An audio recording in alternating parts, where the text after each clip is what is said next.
Assalomu alaykum obunachilar, assalomu alaykum aziz yurtdoshlar. Yine 2,5 tonna ekan bu. Aytishlari bo'yicha 2,5 tonnada lasetti pakurishga bardosh berib bilmadi. Birsi atib ketdi yo'lda. Bardosh berib bilmay atib ketdi. Lekin prinsipimiz ko'tardi yine.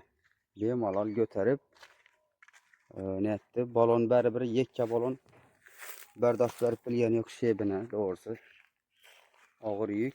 Yine Spark'ta tortib geldik. 2,5 tonna dedi. Görüşleriniz mümkün. Muz şüyler holatda mı? Lekin diske balon doğrusu bardosh bermeydi 2,5 tonnaga. Ağırdan indi baribir. Ağır yük. 2 mostli bo'lsa bemalol 3 tonna, 3,5 tonna ko'taradi ekan. Kimga shunday sifatli prinsiplar kerak bo'lsa, ekranda telefon nomerlarimizni qoldiramiz. Murojaat qilishlaringiz mumkin. Sog' bo'linglar, salomat bo'linglar.